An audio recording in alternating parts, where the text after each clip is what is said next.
Welcome to the SoCal AI Talks podcast. I'm your host, Luis, and along with my partner, Edgar, we talk to business owners, entrepreneurs about their fields of expertise. And today we are talking with Rochelle White. Welcome, Rochelle. Thank you for taking the time.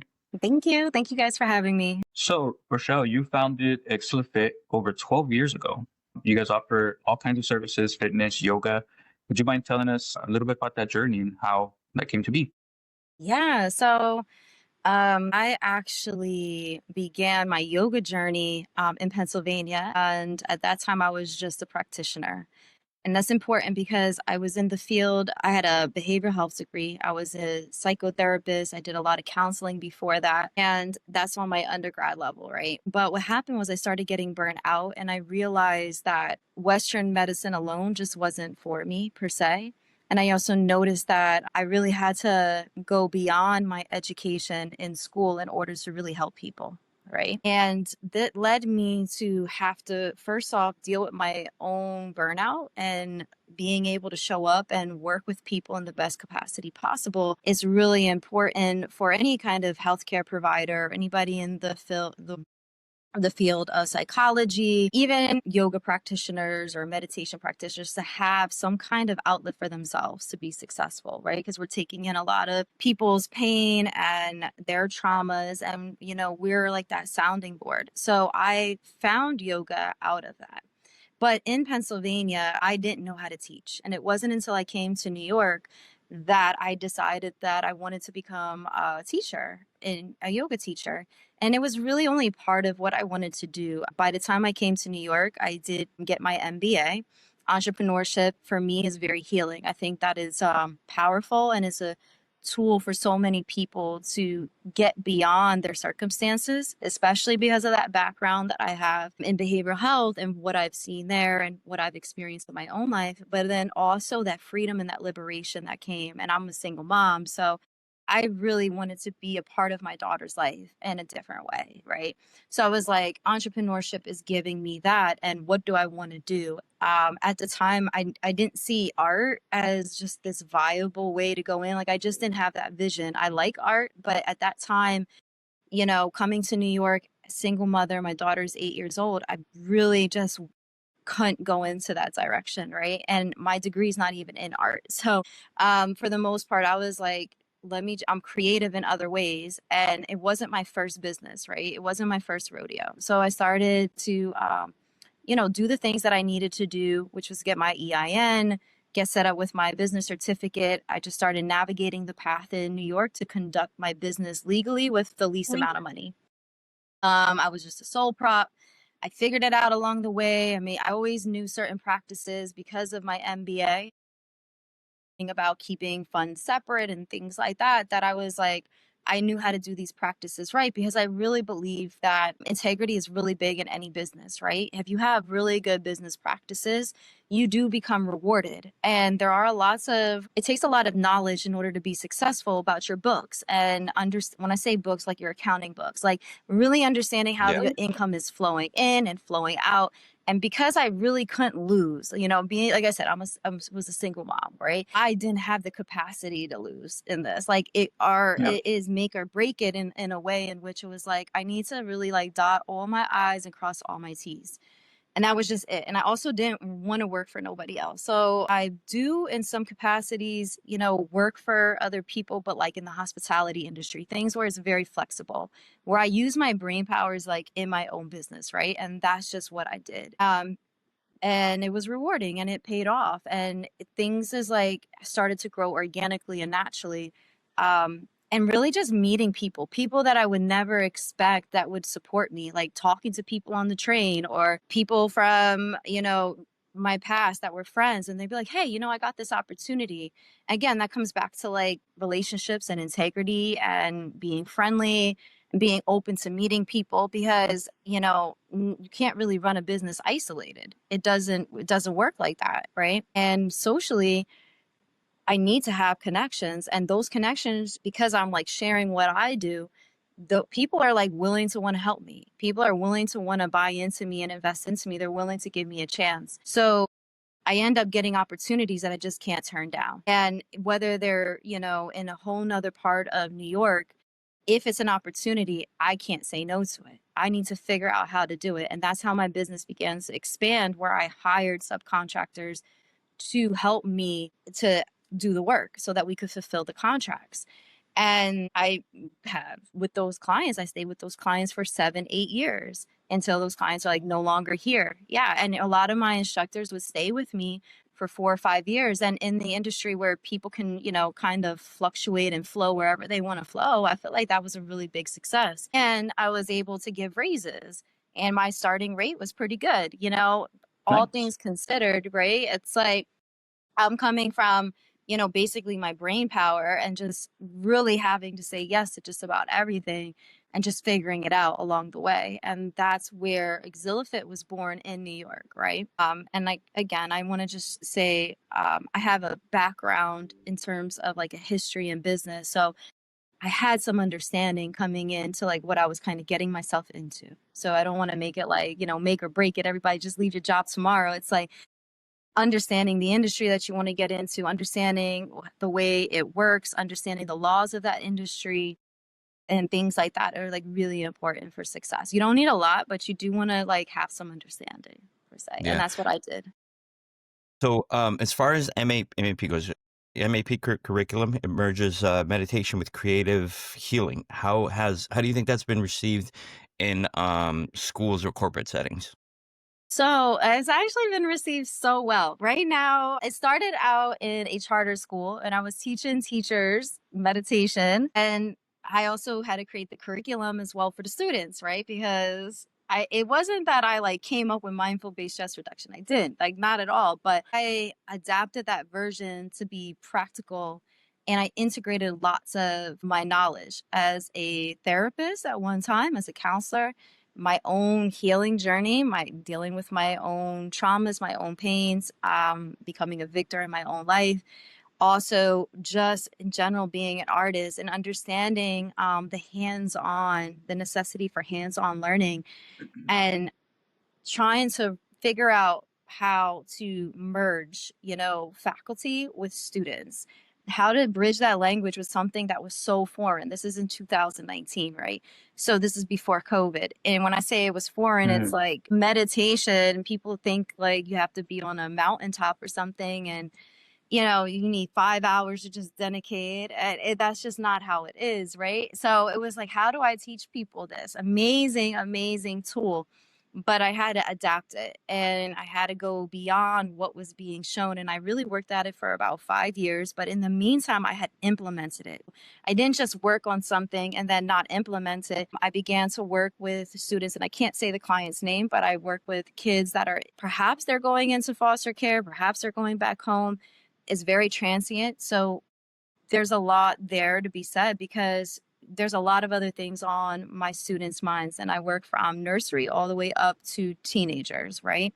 They're not Wow. just thinking, they're just not thinking in that moment. They're like, where am I going to live? Is the Yeah. one of the main Yeah. things. Survival. Yeah. Survival. And Yeah, exactly. it's a lot to think like that. And then I do work with some adults as well, but there are some adults that are dealing with cancer, and I teach them completely different, right? And we do online workshops, and I have presentations. But again, I'm having to speak the language of my groups. And now I'm starting to get Yeah. into like more faculty and educational settings, as well as the faculty themselves, because I'm coming in and people are stressed, especially in the school system, they're stressed. So I incorporate yoga or chair yoga or regular yoga or some kind of body movement.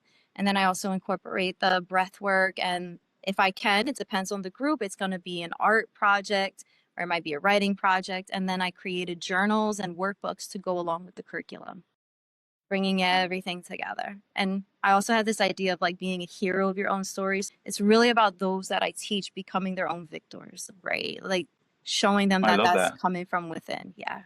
Yeah, I love that. That everybody should think that way, right? Be your own victor. So, Rochelle, you Hero. mentioned a couple of things. You mentioned burnout. You mentioned COVID. What major shifts are you seeing in the wellness or trauma-informed space, especially post-pandemic? I know it's been a few years. You mentioned like the burnout and mental stress of people. I think the geopolitical climate Yeah. that we're in right now is putting a lot of that stress on people. I think, right? They're like, "What's going on in the world?" And I'm here at work. Can you tell us a little bit about that? Like, how is the wellness and trauma informed space impacted by things like that? Yeah, well, for one, just to like decouple the question a little bit, since COVID and how the wellness space has been emerging, I see a lot more ability for influencers to be online and get more people involved and engaged, right? And there are more people are, it seems to be audiences are more open to trying new things, especially online, like through like Instagram and TikTok and things like that, which really I would say TikTok, for example, really emerged so much more after COVID. And then we have the idea of like Zoom and online and being able to have these live classes where people don't have to leave their house, which is phenomenal. Because I'm really big about this idea that like access, right? How do we access it? And time is always a really big concern, right? With a lot of my clients or students, it's well, I don't have time to go all the way over there and do that. The idea of it just Especially in a huge city like New York. I'm sorry to interrupt. no, yeah, You know, right. it's not easy to get around over there. No, it's not, but we're also not limited to just gyms anymore. I think that we've Yeah. gone beyond that and even beyond studios, right? It's not to say Yeah, that I these saw. aren't great places to be. Yeah. Yeah, on your website, I think your homepage has people working out like in a park or something like that, if I remember correctly. Yeah. We go on Yeah, so location. Yeah, we've always gone on location. I've always done like a lot of auditions through Zoom and things like that. I just, time is time, right? And it's like valuing people's time and getting them there. When you have maybe older people that are a part of that, you have younger and older people and you have a range of people, you want to go on their location if it's possible. And I mean, I'm not saying that that has grown or not grown since COVID, but I will say that we're going beyond the gym, definitely beyond the gym since COVID. Yeah. And there's a lot more need for mental health and trauma informed work where before we weren't having these conversations. yeah. And there's a lot more funding. Yeah. Yeah. So in your world, you're obviously very busy. You're always, doing something. Take us through a typical day for you. Like, what does a typical day in your multifaceted roles look like? Well, I started tracking it so I could actually understand what I'm doing. I'm like, because sometimes it feels like when you're doing like 5 years of work on a project and you don't see the fruits of that, even for the best of us, you feel like nothing is really, you feel like you're just throwing stuff at the wall. But I started tracking it and I noticed the amount of hours I was putting into all, my work, right? That helps. And it helps me to think that I'm productive, right? Especially because it adds up. So I'm like, I don't follow just my bliss. I follow discipline. Like every day I work, like just about every day, Monday through Friday, and sometimes Saturday as well. I'm working, whether I'm doing it for the curriculum or I'm working on my business, in my business, if I'm doing art, if I'm doing film work, if I'm doing production work, if I'm applying for an RFP or a proposal, or I'm out in the field or I'm teaching.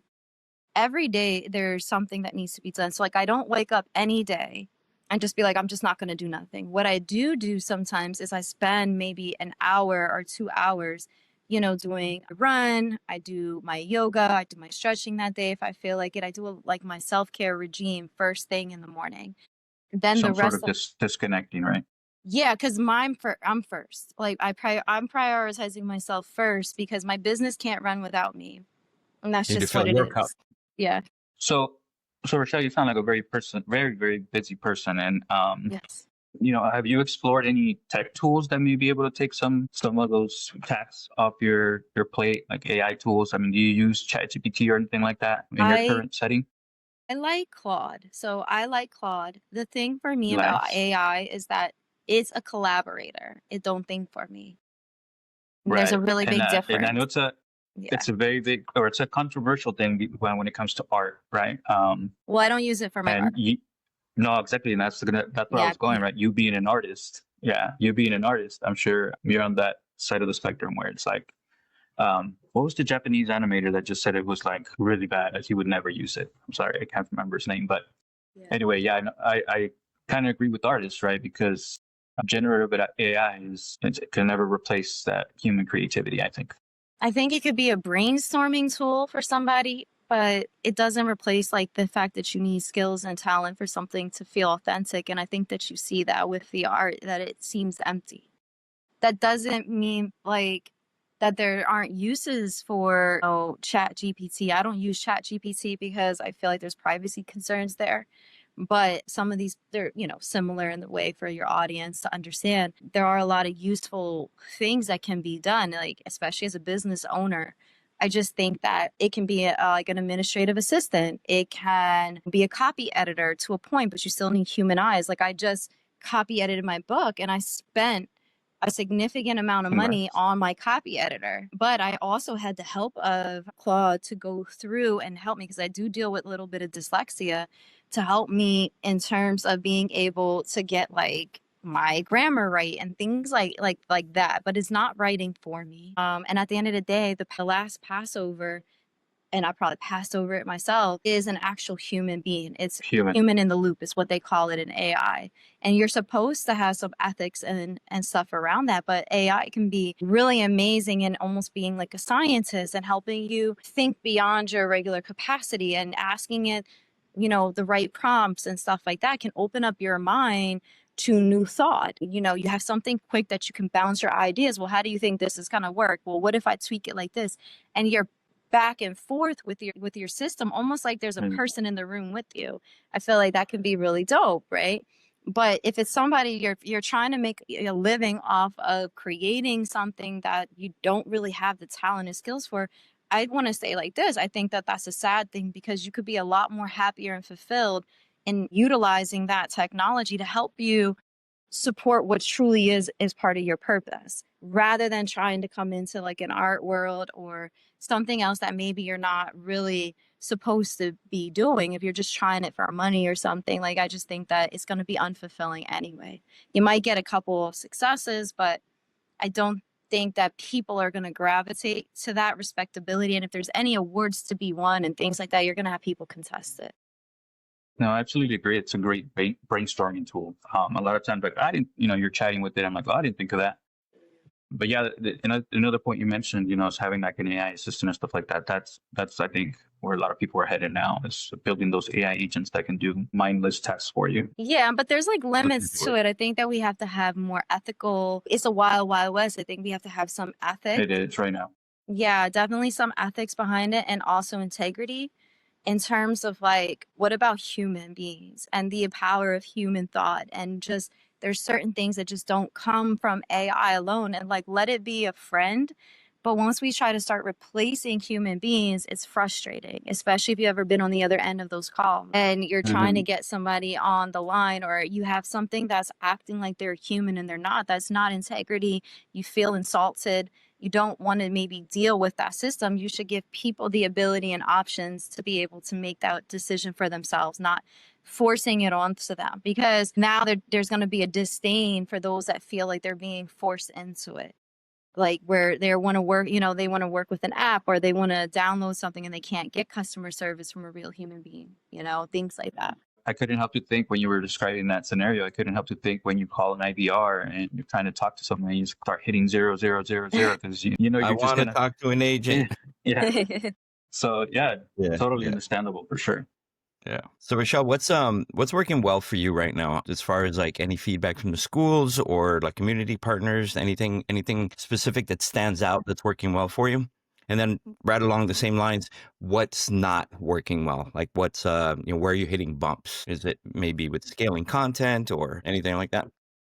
Yeah, well, I'm not great with Instagram. Like, it's just not my thing. Like, I suck at it. It takes up so much time and stuff. I'm just like I get clients, but not because of social media. And I know that there's so much more that could probably come from that, but it's just not where, it's just not me. I think I'm just like in a different age, maybe if I had like a budget, yeah, I could go ahead and hire people for that and add value to people's lives and that algorithm. That would be great. But what I am trying to do is add value in real life. And that's what's working for me. It's doing the work, reaching out to clients, talking with people, sending emails, going out to networking events. Those things are working for me. Partnering with other organizations that are in health and wellness, and being able to be invited to some of their events, and other vendors. And I am a WBE, so I'm a woman business enterprise in the state of New York, so the city and the state. And I also have my port authority. So that has been significant in my ability to connect with clients and work with like the DOH and, other organizations and things like that. So that is working for me. It's really aligning with great partners and great people. And then also with my instructors. I have really good instructors that work for me and have worked for me. And I can't say anything. I have really great clients. I have really great instructors, and that works for me. And then on the inside of my business, it's really just a matter of continuing to develop things that are going to support value, right? So now I don't just have workshops, but now I have curriculum, I have programming. I'm walking in with a structure. In my classes, I have sound, I have equipment like sound bowls, I have all kinds of other sound stuff, really to make the class great. I'm coming in with other materials to try to like Did you travel with engage like sound equipment when you're doing like? on site. Yeah, I'm taking it in because every client matters. Like, if I can make the class 100%, that's what I'm going to do. And then I'm like, and because I'm creative, I'm constantly thinking on my toes. I'm like, well, maybe we could do this. I've created a game, like a focus game, and just painted the thing and did like bean bags with it. I mean, there's endless opportunities when you're engaging with like, okay, well, this is what we're trying to do. I'm trying to teach mindfulness or meditation or get people excited about this. And this could actually be something that could help them with autonomy and self-esteem and boundaries and self-advocacy, because that is the end run. It's not just let's go in and do this thing. It's like while we're doing what we're doing, we're using that as the opportunity to meditate and to be mindful and to sit with our nervous system in a way in which we're starting to calm down. And where that memory attaches to is that moment of positivity in which we're like maybe talking about gratitude or focus or encouraging a student that they can do this, right? That they're capable of, that they matter. They have I just value for being I'm a human. big headliner guy, Yeah. and you just mentioned like sitting down and being in your space. I saw that research showed that when you are able to do that, sometimes brain cells can regrow, which have been said not to be able to regrow. Yeah, gray matter absolutely grows. I mean, that is a significant part of mindful-based stress reduction is that your gray matter grows and it helps you with thinking. We call it cortical thinking, but it helps with thinking. And then I always make my students hug themselves because dealing with attachment and things like that is in these institutions, and even for our staff that maybe don't feel like they can reach out to other people, this ability to hug yourself gives you your own kind of endorphins for a moment. Yes, we need other people, but we have to I hold was going to say ourselves that first. releases chemicals. I was going to get all Yeah. scientific with it. Yeah. And then you touched on it. So, Rochelle, tell us what the next 6 to 12 months look like for you. Depends on what proposals pass. Like, depends if I get what proposals go through. I do have like some of my same clients, but I think that growth, and now I have my workbook. I'm very proud of it. And really instrumenting that into the workshop and seeing how it's received. It's a risk, but then there's also these smaller journals, and I know that people will receive them. And this is more for youth, right? But young adult and youth, for the most part, mostly youth. But I do think that there's some positivity, and I'm going to do my best to just put it out there. Again, this came from my own knowledge, my own understanding, my own writing. I came from about 5 or 6 years of just writing and working diligently. First, the curriculum started with adults, and then it had to be transformed, and finally coming out with the workshop material. So stuff that I've actually tried and done with youth, and just really being able to relate and connect on in reality, like how to deliver this. And then my goal would be eventually, I mean, God willing, if it's this year, to bring other teachers and get them involved. Maybe this will help us expand or get a few more clients, get into the educational system and being able to do stuff there as well as expand on some of my film work and my artwork. So you got a lot of plans and growth. Yeah. It's definitely one of those. So you mentioned relationships. Is that the main way you're getting your leads and new customers, is through your relationships and word of mouth kind of thing? Yeah, absolutely. Reputation, word of mouth, relationships are key.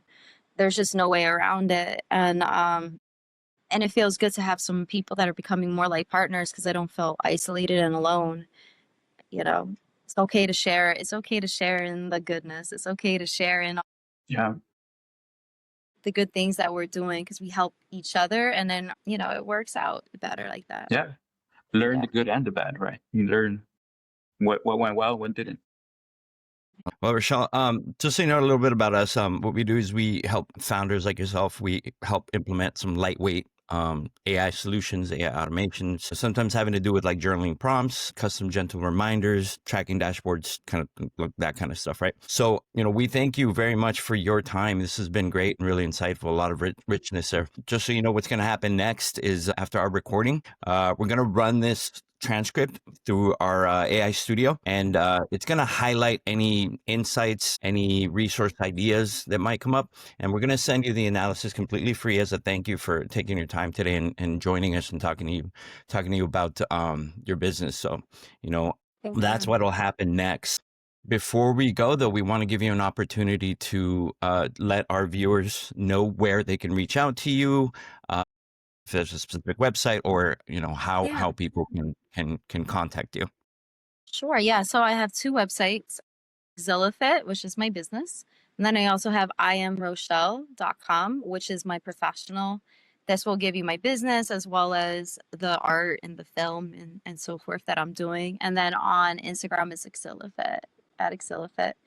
I can't really think if there's anything else. I think that's like everything. And then on YouTube, I have a whole bunch of meditations available. And the workbook will be on Amazon. I already have the journal on Amazon. So there's a smaller journal. Let's see if I have. Actually, I can show you. I have it right here. So this is like the workbook. Yeah. Okay. This is just, I have two covers too, by the way. And then I have my little journal. Like I want to show you guys the other one because that's my daughter. Congratulations. Yeah. You said several years, right? I think you said 5 years to complete those. That must be so Yeah, fulfilling. lots of time. And this is actually in Spanish as well, because I have students that are in Spanish and English. I actually have some students that come in and are French too, but I was able to Well, get look it at in that. English We and both speak Spanish for now. Spanish. I speak a little French. Yeah, well, I had a little help. My Spanish isn't great, but I just knew the need for it. And I did have help with Claude and AI and being able to translate it. Yeah. So, I and love that to is hear it. actually noted on, it is noted and disclosed in terms I of love like it. on Amazon. Yes, because again, I Credit both believe in ways, right? Like disclosing you it. said earlier. Yeah, like Yeah. you said earlier, right? You gotta give credit both ways. Absolutely. But so I'm looking forward to this. This is a whole new journey. So Yeah. Well, thanks. we'll also, of course, post this on our YouTube channel. So once that link is up, I'll definitely send that over to you, and you can repost on your social media if you'd like. Then you send me little clips for Instagram. I'll put them on my Instagram.